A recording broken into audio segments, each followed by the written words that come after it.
Magsitayo ang lahat. Magsisimula na po ang mediation. Ang nais ko lang mapakinggan ay pawang katotohanan, buong katotohanan, walang labis, walang kulang. Mangyaring maupo na po ang lahat. Ang nagrereklamo, anong yung pangalan? Norma Levantino po. Ilang taon na? 47 years old. Saan po nakatira? 25 Piling Street po niya, Petra Marita. Ang inireklamo, anong yung pangalan? Dalia Sabelio, Ilang taon po kayo? 48 years old. Saan po nakatira? Doña Petra Marikina City. Maaari bang isalaysay mo, Norma, ang mga pangyayari sa likod ng iyong reklamo?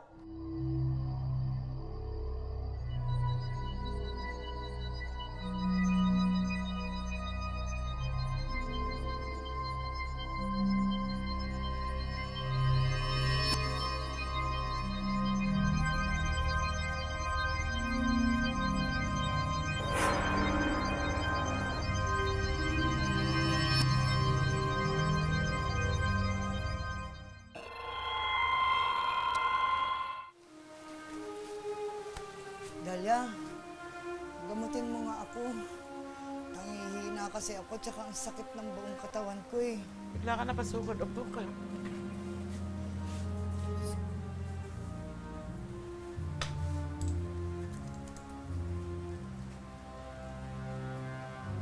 Hirap kang huminga. Nahihirapan na ako. Eh.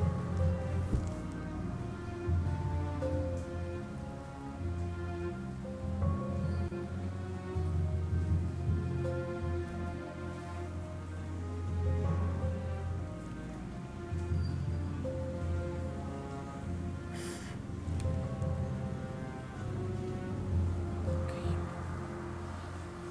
Bawas ka muna sa paglalaba ng mga ilang araw, ha? Medyo ano yung sakit mo.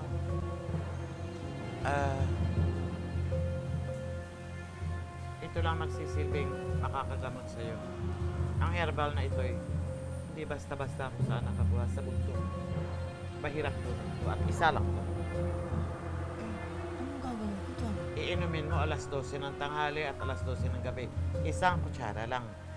500 ito, Norma. Ha? Mahal naman. Wala tayong magawa. Wala. Mahirap ang gamot na to. Ano? O sige. Basta magamot lang ako niyan ha. Oo naman. Oh, Oh. Huwag masyado magpakod muna, ha? sige. Anong oras na? Alas 12 ng tanghali, alas 12 ng gabi. Isang kutsarita. Kutsara. Kutsara. Okay, malaki ang kutsara, ha? Sige. Huwag kang pumalya. O sige, dahan-dahan. Dito na ako ha. Salamat. Sige.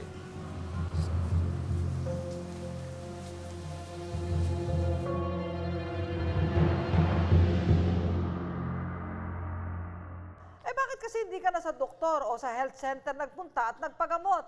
Di po kasi, attorney, naniniwala din po kasi ako ng ano na yan. Kasi biglaan lang po yung pagbukol ko. Dinala ko na po to sa doktor kasi sabi O ko, inopera ng doktor? ano, parang ganun pa rin po. Parang walang ano, ang sabi ng doktor, ipapa-x-ray ulit ako kasi hindi niya makita kung anong ano ko. Hindi alam ng doktor kung anong nangyayari sa bukol mo. Opo.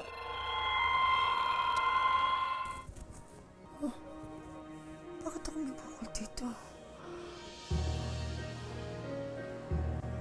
Di kaya kinulam ako ng dalyang yun? Kaya pala hirap na ako. Oo nga, kinulam ako ni Dalia. Sinungaling ka? Kinulam mo ako! Sinungaling ka! Sakit-sakit nga eh! Sinungaling! Kapal mo! Kaibigan ko po yan, pero ginawa niya Kapal mo! Ang mga anak mo ginagamot ko tapos ganyanin mo ako? Ay, sa utang! Sinungaling sa utang lang? Utang ka sa akin! Hindi ka nakapaghintay, makabayad ako sa'yo! Dati ba napapagaling ka ni Dalia? Napapagaling din po ako niyan na magkaibigan pa po kami. Marunong naman po yan magamot, kaya lang bandang yung pag sa utang po ang nangyari. Kaya talaga siya lang po talagang nag-ano sa akin. Ikaw lang ang nagkulang sa akin. Dahil ang doktor magaling magagamot. Magaling ako magagamot. Ikaw talaga talaga ang nagkulang sa akin. Basta lumitaw yung bukol na yan, walang kaabog-abog, gano'n. Nakita mo nun, biglang may bukol. Opo, tapos... Isa lang ba yung bukol na yan? Isa lang po. Pwede ko bang makita yung Ito sugat po, mo? oh. Ito po, oh. Ano yan nasa ibabaw ng sugat mo? Linagyan ko lang po ng ano, para hindi magdudugo. Ba't dumudugo ba siya? Kasi po, attorney, ang laki po niyan eh. Aling Norma, meron ka bang testigo na Mayroon magpapatotoo po. na kinukulam ka? Ito po. Tumayo po kayo. Ano po inyong pangalan? Ako po si Melda Paredes. Ano po ang inyong nalalaman kaugnay ng sigalot na ito? Ito po si Aling Dalia po, magkukulang po daw yan. Sinungaling ka? May lumapit po sa kanya na, Dalia yung asawa ko ng babae. O anong gusto mong gawin natin? Ikaw, Sinungaling! anong kakayanan mo? Sinungaling! O sabi niya, Walang pababae magkano sa lang, kanino, kung magkano magpapagamo, bibigyan mo sa akin? sinungaling! Bibigyan mo ako ng pera? O natural, kaya nga ako Eh, lumapit sinungaling! sa'yo eh. O di magkano na tayo kung magkano na.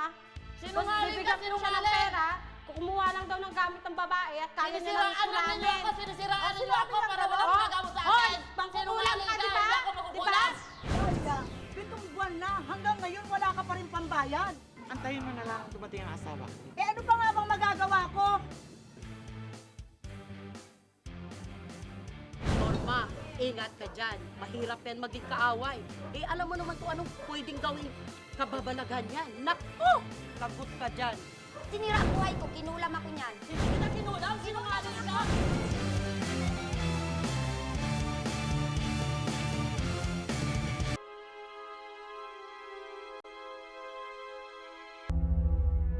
Norma? O Dalia, napadalaw ka. Kailangan ako sa'yo. Ano yun? Pwede ba makahiram ng pera? Ano ka ba? Ba't sa akin ka pa manghihiram? Doon ka na lang manghiram sa mga kapitbahay nating mayayaman. Hindi ko naman sila makakilala eh.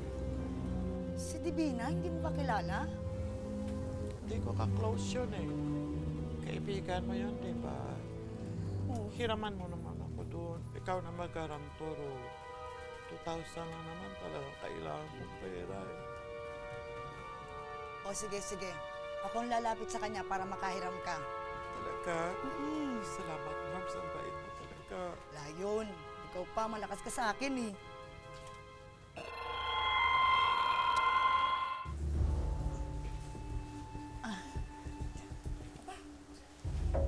Bakit napadaan ka?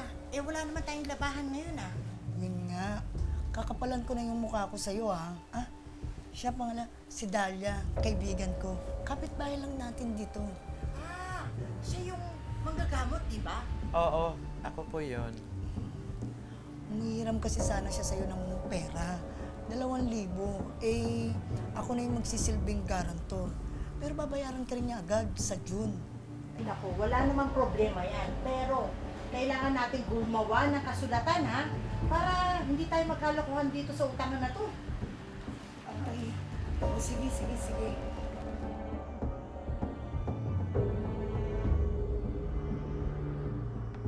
Ayan, ha? Babayadan nyo yan, ha?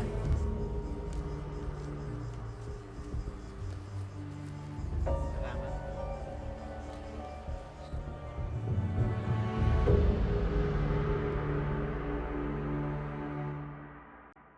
Ano nangyari ngayon sa utang? Nung ano po, ako nagagalit na po kasi ginigipit na po ako ng may-ari ng pera at gusto po ako ipabarangay dahil ako ang nakaharap. Kaya yung pera, kanino inabot? Binigay sa akin dahil Ikaw ang nagtiwala- inabutan na nagpautang. Opo. Anong pangalan ng nagpautang? Si Divina Halo. Kapitbahay nyo. Opo.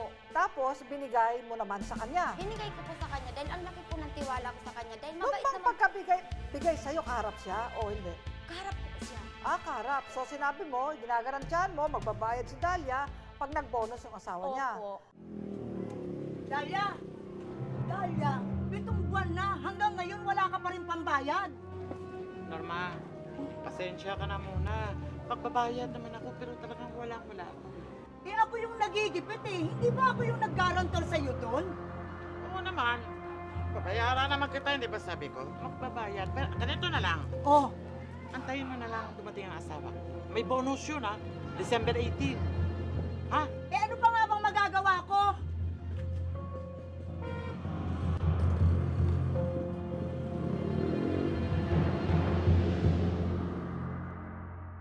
mayo pa ka mo inutang Mayo yan. pa nga po, kaya nga po ginigipit na po Magkano ako. tubo?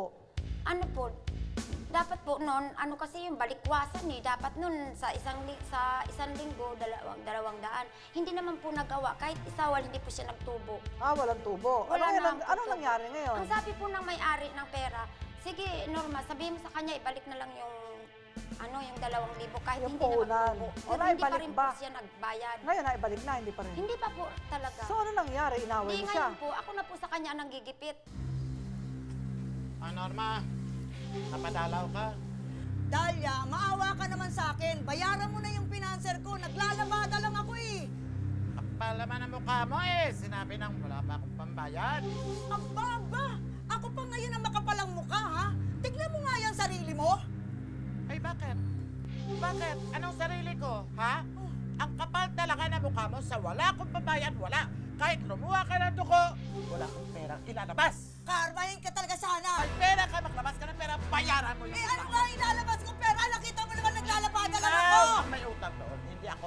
Garantor ka. Garantor, kung alam ko lang na ganyan talaga ang ugali mo, hindi na talaga ako nag-garantor sa'yo. Talaga? Grabe. Talaga. Grabe. Napakasama Sige. ng ugali mo. Mag-antay ka, Norma. Ang kapal talaga ng mukha ng Dalia na yun. Hanggang ngayon hindi nagbabayad. Ako na yung ibabarangay ng may-ari. Ay, grabe naman pala yung manggagamit na yan. Manggagancho pa. Eh, bakit mo naman kasi pinautang? Hindi pala marunong magbayad. Eh siyempre, kaibigan ko. Nangako namang magbabayad. Yung pala, hindi.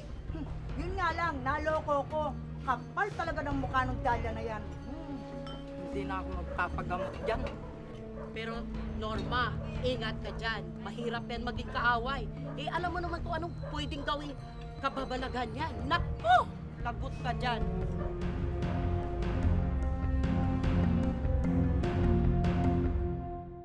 Ay nagalit po siya kasi nalaman niya po na chinichismis ko siya. O, pagkatapos? Tapos binabantaan po niya ako. Pero hindi naman po sa akin personal, sa mga ano po, sa Mga kumari niya, kachismisan sa mo. kachismisan. Yung order namin ate. Uy, alam mo, pinutulingan pala natin ang gagamot. Manluloko pala. Oo nga eh. Akala natin ang bait-bait, no? Yung pala, Diyos ko, nasa loob lang pala ang kulo. Eh, sino pa ngayon ang magpapagamot sa kanya? Ayun yung mismo nga daw kaibigan niya, niloko niya sa pera. Eh, nako. Mahirap pa naman maging kaawa yun. Ay! Ay! Sabihin mo sa Norma na yan, magbabayad ako pero mag-antay siya. Chismosa siya. Nakampas ko sa pader yung ulo niya!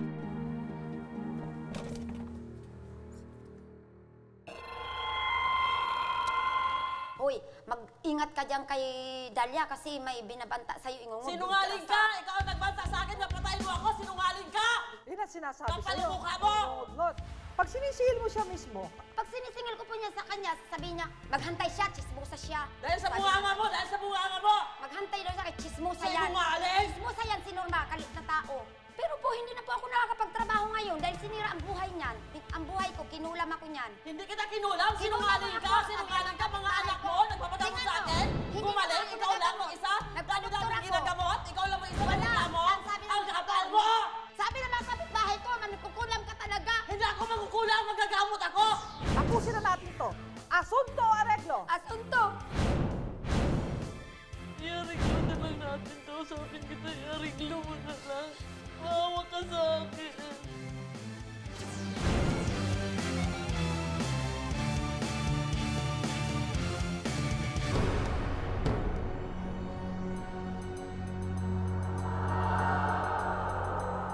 Sa kwento na nagreklamong si Norma, matapos daw siya magpagamot sa kaibigang si Dalia, bigla na lamang siya nagkasakit at tinubuan ng bukol sa dibdib.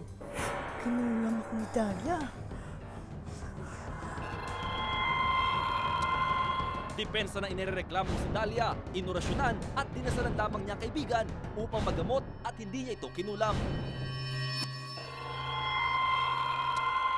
Alin Dalia, tinatanong kita kanina.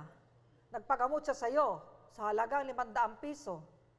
Tinawas mo siya, ginawa mo yung ritual na sinasabi mo para siya ay gumaling. Bakit hindi siya gumaling?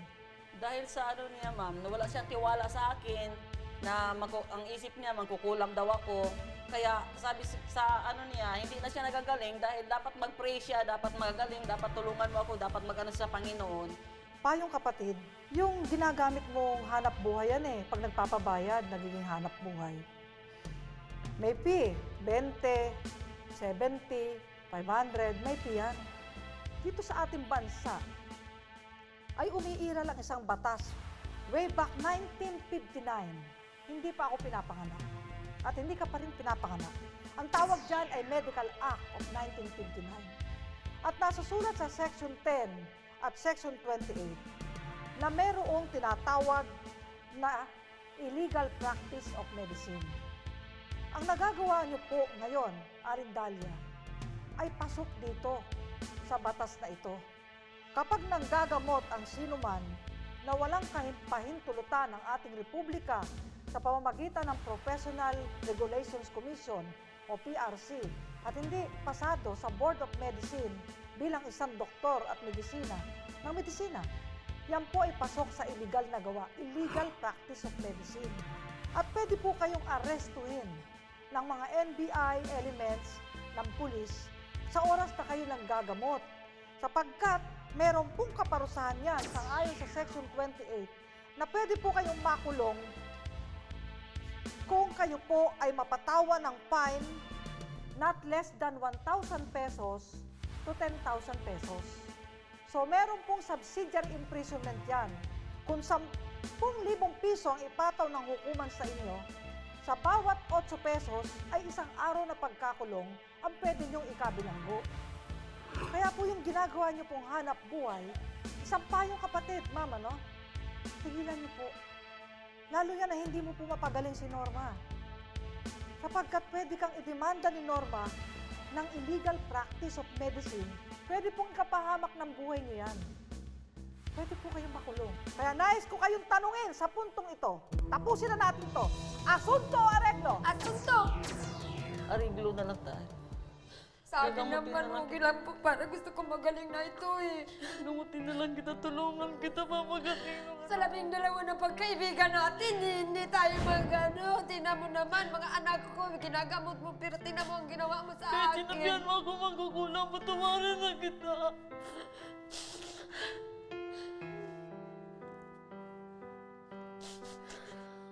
Iariglo na lang natin, kausapin kita, iariglo mo na lang. Maawa ka sa akin. Iariglo mo na lang, Norma. Bayaran mo na kasi ang utang noon sa kinuna natin. Oo, babayaran kita. Nakiusap ako sa'yo. Arigluhin na lang natin ito. Tapos, babayaran kita sa utang ko. Ariglo mo na lang. Dito lang naman yan sa harap ni attorney pagdating doon. Hindi, totoo yan. Magpirmahan tayo. Magpirmahan tayo. Ipakita natin sa mga tao Pakita mo na naman sa tao na ganun lang. Ariglo na lang yan. Sige, nakausapin na lang kita. Ariglo mo na lang. Gagamutin kita. Magagaling yan. Nais kitang tanungin uli, Aling Norma. Asunto o areglo? Ariglo.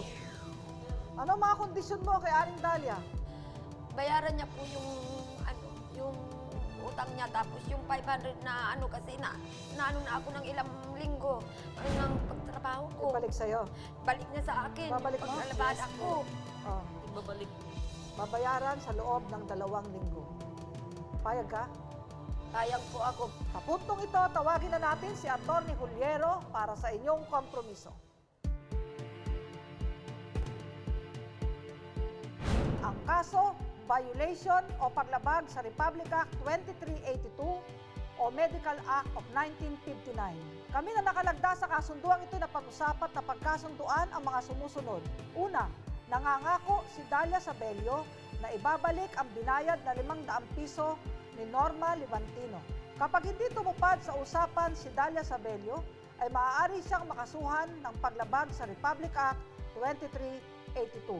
Nangangako rin si Norma Levantino na hindi na siya manchichismis at maninira sa kapwa. Kaya laging tatandaan, pagdating sa batas, lahat patas. Ito ang inyong public attorney. Tapos na po ang ating mediation.